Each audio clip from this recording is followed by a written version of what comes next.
Selamat datang di channel Algoni. Jangan lupa subscribe-nya. Sekarang kita cerita tentang kisah karomah Syekh Abu Bakar bin Salim. Syekh Abu Bakar bin Salim adalah salah satu wali termasyhur di Hadramaut. Di masanya, beliau tiada tandingannya, baik dari segi makam, makrifat maupun pengetahuannya. Kewaliannya diakui semua kalangan dan karomah-karomahnya banyak dicatat para ulama. Kubahnya senantiasa diziarahi kaum muslimin yang mengharap keberkahannya yang melimpah. Berikut adalah salah satu karomah dahsyat Syekh Abu Bakar bin Salim. Dalam salah satu majelis, Syekh Abu Bakar bin Salim pernah berkata, "Di mataku, dunia ini tak lebih dari sebuah piring. Semua yang ada di atasnya dapat kulihat." Ucapan beliau ini didengar oleh salah seorang pembantunya. Suatu hari sang pembantu mendengar syair keluhan seorang badui yang kehilangan onta. Ia berkata kepada si badui, "Temuilah tuanku Syekh Abu Bakar bin Salim. Ia akan menunjukkan di mana ontamu berada." Baginya dunia hanya seluas piring saja.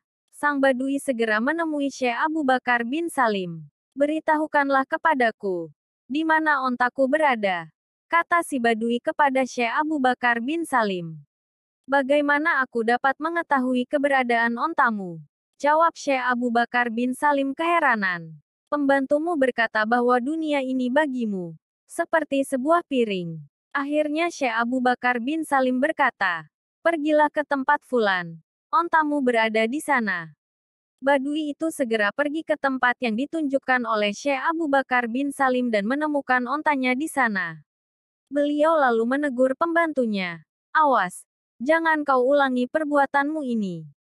An-Nahrul Mawrud min Fadil Karom Waljud. Kalam Habib Idras bin Umar Al-Habsyi. Hal 224. Syekh Abu Bakar bin Salim setiap hari beliau menyembelih seekor unta untuk menjamu para tamunya. Suatu hari, datang seorang wanita tua ingin menghadiahkan beberapa cupak gandum kepada beliau. Ketika wanita tersebut datang ke rumah Syekh Abu Bakar bin Salim, pembantunya menanyakan apa hajat wanita tersebut. Diberitahukan dia ingin menghadiahkan gandum yang dibawanya.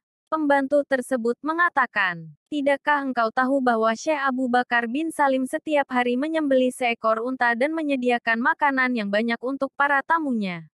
Dan kamu datang dengan beberapa cupak gandum ini saja." Maka wanita tersebut kecil hati dan pergi. Syekh Abu Bakar bin Salim yang mendengar, turun dari rumahnya dan berlari memanggil wanita tersebut dan ditanya apa hajatnya. Wanita tersebut memberitahukan hajatnya ketika datang ingin memberikan hadiah berupa beberapa cupak gandum. Maka Syekh Abu Bakar bin Salim mengambil gandum tersebut, diletakkan di dalam surbannya. Kemudian dicium gandum tersebut dan mengucapkan terima kasih serta mendoakan wanita itu atas pemberian hadiah tersebut. Beliau melakukan seperti itu semata-mata karena ingin menghargai dan menjaga perasaan wanita tersebut. Walaupun pada zahirnya hanya sebuah pemberian yang kecil, akan tetapi menjaga perasaan orang lain adalah amat bernilai di sisi Allah Subhanahu wa Ta'ala. Wanita tersebut pun akhirnya gembira dan pulang. Syekh Abu Bakar bin Salim kemudian menegur pembantunya dengan berkata, "Kita tidak akan sampai kepada kedudukan sampai di sisi Allah Subhanahu wa Ta'ala, kecuali dengan menjaga perasaan orang lain." Menjaga perasaan orang adalah bagian daripada karomah yang diberikan oleh Allah Subhanahu wa Ta'ala kepada hamba yang beriman kepadanya.